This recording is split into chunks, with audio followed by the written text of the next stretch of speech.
Is he in the maybe step in just a hair? How's my hair? Your hair's perfect. Both of those are great.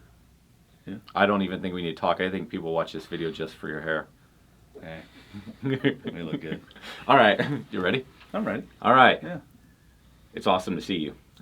Thanks for being here. So you Thanks for the run. invitation. No, of course. Appreciate you guys coming on a weekend. So basically, what I want to do, we've got some really sharp guys in the office today, and kind of on a whim, we decided let's record some videos that might give you some great ideas. And you guys have great ideas. You're running a big operation. You're the founder of the company. You've been doing this for a really long time. And the thing that I'm not really an expert at, but I feel that you have a lot of wisdom on, is equipment. So, and you guys live in a world of very expensive equipment. Yes. Very expensive equipment. So how in the world do I figure out when I'm buying equipment what I should be buying? Should I be buying Stihl? Should I be buying the competitor?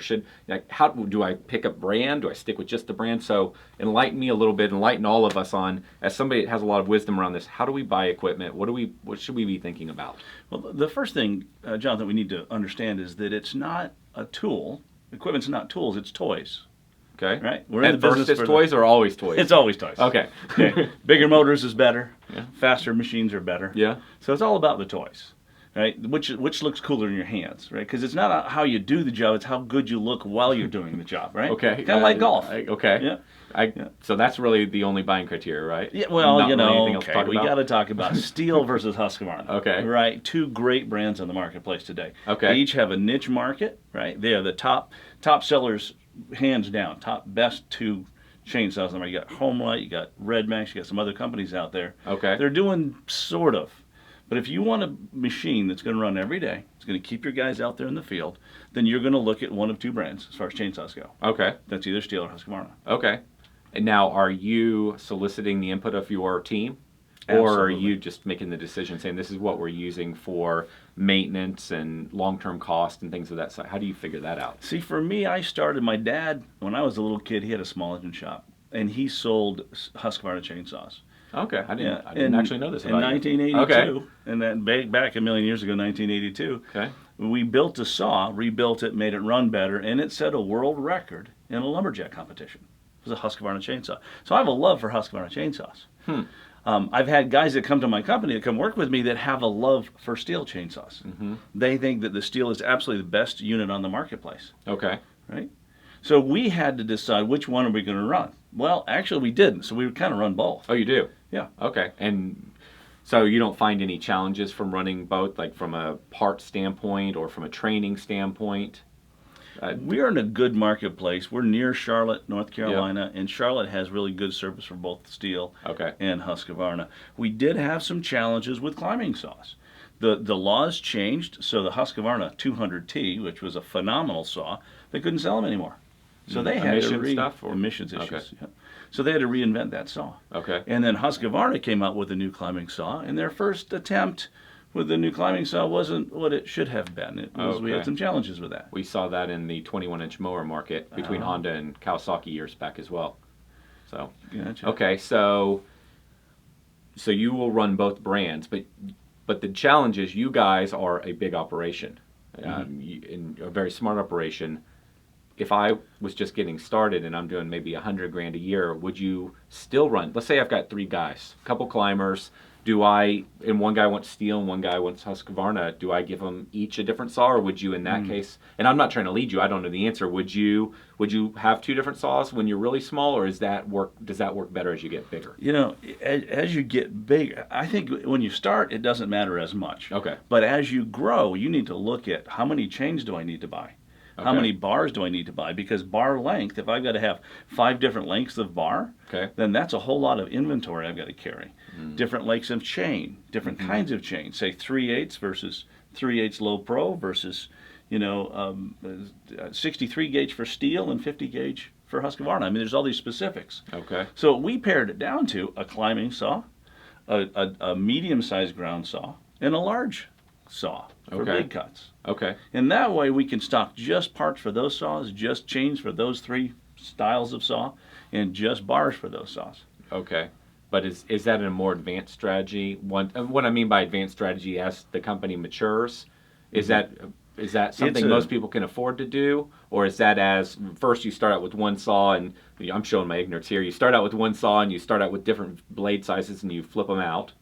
And then as you have more money, you say, okay, I'm going to get these dedicated saws. Is that what you're saying? Well, I would say that starting out a company, find something you really like. Okay. And push in that direction. Okay. You may have a climber come in that he only wants to use a particular saw. And you may have to educate him to the brand you're going to be using. Okay. But if you don't quickly take a hold of the style of saw, the particular brand you're going to run, then you're going to end up with a huge pile. But if you're just a one-man operation, you got a few guys, you're going to probably be going to your local supplier to get the saw and the chain and the bar that you need. Okay. You're probably not going to have a huge stock in your shop. Okay. I mean, we didn't have a huge stock till we got mechanics in place, and that was almost 10 years in. Okay. So maybe before I let you run here, 3 quick buying tips. So if I'm buying equipment, trucks, technology, supplies of some kind, anything that I'm buying in my company that we're going to spend a lot of money on, what are maybe the 3 top criteria you're looking at to decide if I should buy this brand, if I should buy from this vendor? I know you guys have figured that out. So what are you thinking about? Well, you got to find good service. Number one, you got to find somebody that'll take care of you when you're down, because being down is a lot more expensive than whatever it costs to fix that piece of equipment. Mm-hmm. So chainsaws and whatever, it's broken, go get another one, get back to work. Make that saw's going to make money for you. Yep. As far as trucks, I would look at, do I buy new or used? Yep. We've got trucks on the market that will do 1 million miles if they're cared for. International trucks is what we prefer to use. So we went with a larger truck. We started with like a 1-ton truck, found out that's not big enough. You're going to outgrow it quickly. So you look at what are the big guys doing. Say, I'm going to reproduce that. Find out what's working for them and say, why is it working for them, and go forward with that. Have you picked a philosophy, new or used? Yes, we've picked the philosophy of used. Used, okay. That's what we've done as well. And we look at hiring good mechanics that can get our stuff fixed, because even new stuff breaks. Yep. So you got to take it to the shop, and it's going to sit there for 3 weeks for warranty work. Well, I'd rather have it in my shop, pay for the warranty myself, get it fixed, and get it back to work. Yep. Unless it's a blown motor or something really big deal. But then you're going to go to the manufacturer and argue that out. Okay. And what else are you going to think about? As far as equipment, chippers, big deal. Chippers. Okay. Wow. Do you do Vermeer, Morbark, Brush Bandit? Bottom line for us is we picked a brand that really worked well for us, that we could get good service. Okay. So I've got a shop, and we do our own warranty work, which is huge. So we found we end up with Morbark chippers because that was the brand that we found we got the best support from. Now, there's a lot of good machines out there. So I got to stop you for a second. You said something I hadn't heard before. You said you do your own warranty work. Are you licensed with the brand to do your own work, or how does that work? Yeah, well, it's a training we go through. You go with through the brand, training with the brand, and then they give us permission to do our own warranty work. That simply means they give us the parts. We got to prove that it's a warranty issue. They give us the parts, but still it's our cost and labor. Okay. But Interesting. It's better than even that's a new concept down for me. I actually. Yeah.